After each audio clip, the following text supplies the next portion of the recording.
The difference between cine and still lenses is huge, to be honest. But what makes the difference for you as a filmmaker, but also for your clients and the end product, the final video? Can you actually see a difference? These and more questions will be answered in this video, and I'm super excited for this one as well, because I want to see the images getting out of these lenses side by side or playing after each other for myself, because I want to figure out if I want to invest more in Cineglass and maybe get a full set of these or not. And here's the deal, I have 3 different tests. So the first one now is outside without any filtration. The next one is going to be inside without any filtration, but we have a more controlled environment where I set lights, and it's just gonna be a little bit more beautiful, I hope. And then the third test is going to be inside again with light sets, but with filtration, how I would use these lenses actually. So that means with an ND filter and an 1/8 Pro Mist filter by Vexus. But more on these tests later. Now I'm just going to start the first test and we'll show you the setup that we're using for these shots. I'm using my Sony FX3 handheld rig with the DZO 35mm Vespid Prime and the DZO PL to E mount adapter. After each shot, I switch over to the Tamron 2080-75 and try to get the same shot at 35mm. As I'm not using any filters, I will bump up my shutter speed to 1/200 to expose correctly. And I'm shooting at f2.8 on the Tamron and t2.8 on the DZO. And as you see these comparisons, I wanted to add that I didn't try to match the images. I only used the Phantom Airy look LUT and gave a little more contrast to both images. Same amount, of course.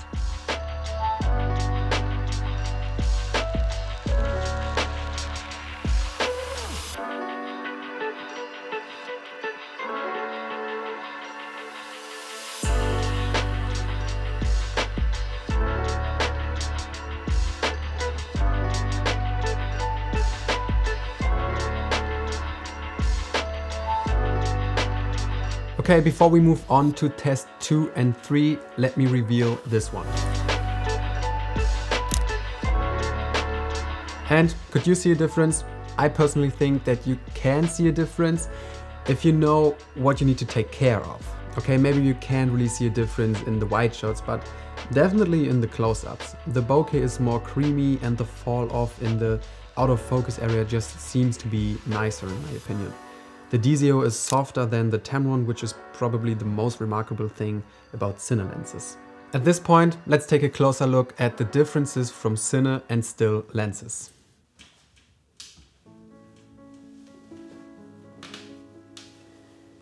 So, first of all, mounts. The Tamron comes with the Sony E-mount, and I personally got the DZO VESPID Prime with the PL mount, which looks like this. And to mount this on your Sony camera, you need something like this, a PL to E mount converter. I got this one by DZO Film and it works great so far. And to demonstrate it, how it works, I just got my A7 III here to show you. First of all, the Tamron lens just pops on just like this without any adapters or something like this. Works also great, but although that the DZO VESPID Primes are available in different mounts, I would highly recommend you to get the PL mount as well, because this is the most versatile mount that you can probably use on any other cinema camera as well. So let me show you how that works. I'm removing this one, and then just as with the Tamron lens, and now you have the adapter on your camera. And to open the adapter, you have to turn it sideways, take this one off, remove the cap from the lens, and then make sure that it is aligned with the horizon. And then you can pop it in, make sure you're right, and if you're right, you can close it just like this, and now it's secure, doesn't go anywhere. It's just beautiful, I think. In my opinion, the best mount that you can get with any cine lens.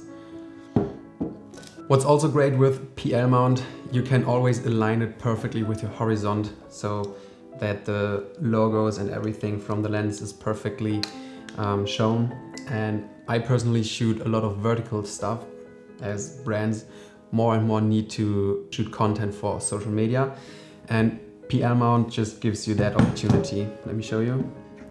Opening up and then turn your camera sideways. Now you can go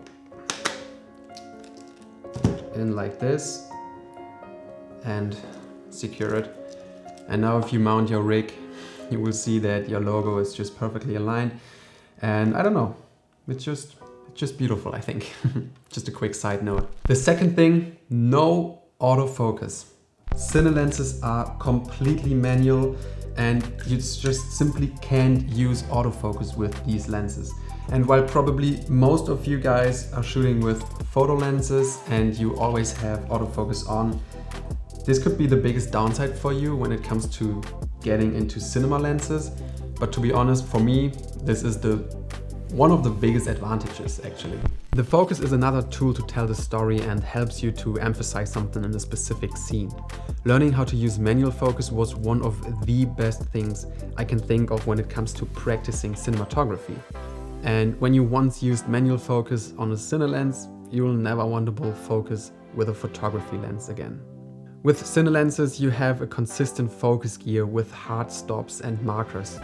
With still lenses, you have an inconsistent focus gear without hard stops or anything you're looking for when it comes to focusing manually. The third thing I want to talk about is the difference between f-stop and t-stop. You're probably familiar with f-stops from photo lenses. Well, cinema lenses are normally measured in t-stops. Basically, the f-stop is the measurement of the opening of the lens. The t-stop is how much light makes it to the sensor. And I'm not a tech YouTuber that can explain you this difference in depth, but from what I know, it is that t-stop measures how much light hits the sensor accurately. So all the cinema lenses with the t-stops are measured the same, while photography glass from different companies measures a different f-stop. That's just what I know, don't judge me, but now let's have a look at the second test and some more example images.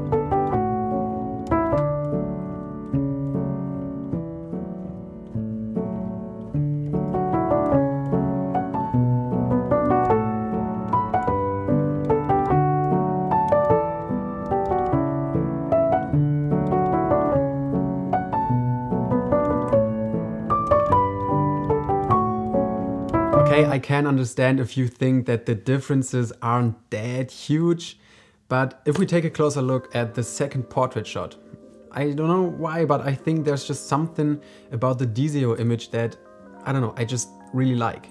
Also, I think that the skin tones are a little bit different of these two glasses. But anyways, if you're not convinced from the differences of the look of these two lenses, let me tell you the difference for you as a filmmaker.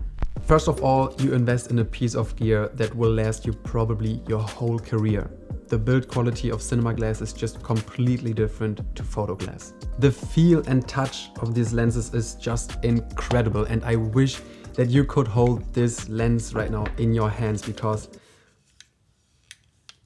it just feels so incredible good, honestly, just insane. Second point is usability. And as I mentioned before, the focus gear, the consistent focus gear and the marks on this lens are almost essential when it comes to pulling focus manually. And once you did it with this one, you never want to do this again with this one.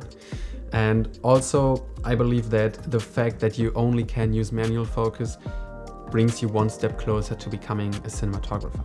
And last but not least, perceived value. When you pull out this lens out of your bag and put it on your camera, or in general just rigging out your camera to look more professional, and because of this, being able to charge your clients more, I don't think that there is something wrong with this, because you invest more money and you can make more money because of this. And I just recently started to charge my clients a fee when I bring my own gear onto set, and I almost always bring my own gear onto set and barely rent from other rental houses. And I think at this point it's just smart, at least for me, to invest in this kind of gear because I use it on almost a daily basis. And yeah, for me that's the perfect match. And not to forget about your own user experience.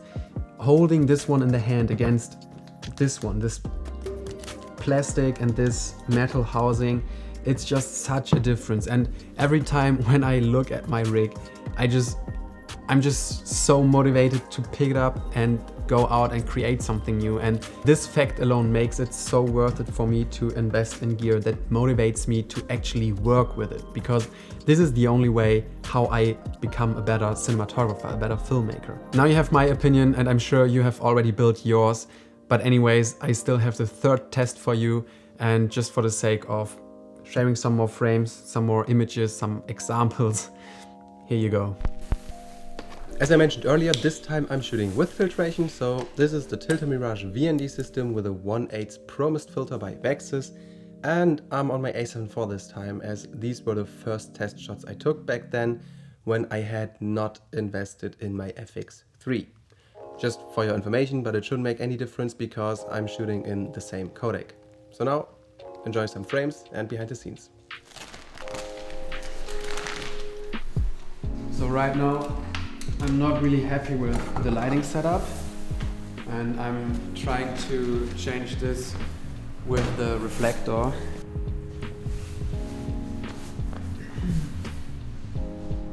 That could be a little bit more pleasing.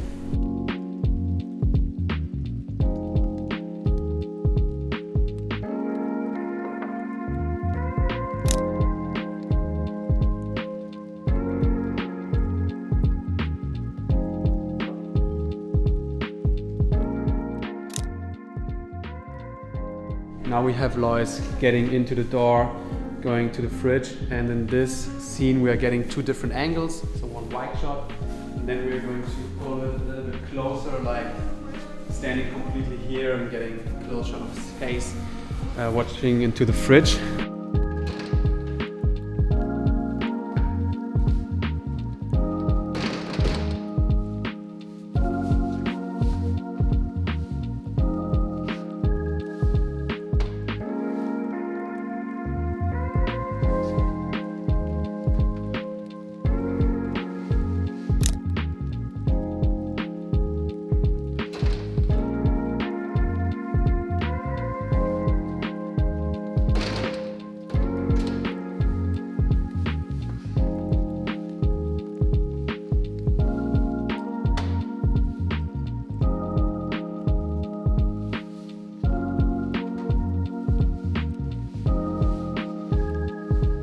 Okay, just because we have the opportunity right now, we are going to make another lens flare test as well, and I'm really curious on how this is going to turn out.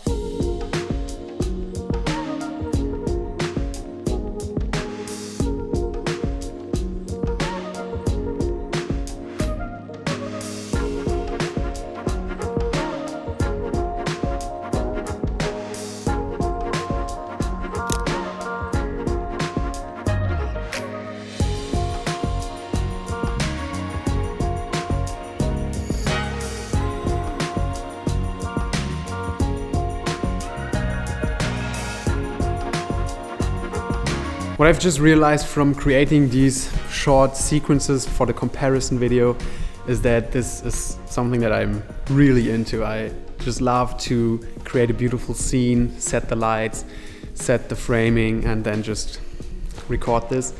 And I guess this is because I had the opportunity to work on a feature film set with a crew of 30 people or something like this as first AC, and this was the first time ever actually for me to experience something like this. To work with a bigger crew, to work with a storyboard, with a shot list, and okay, I work with a shot list, but not in specific like this. And to get like different angles from the same scene, and then just different takes to get it right in and just be more careful with the recording actually, and yeah, I just realized that this is something that I really enjoy. So yeah, in my opinion, it is 100% worth it to invest in CINE glass, and I am definitely going to invest in some more as well.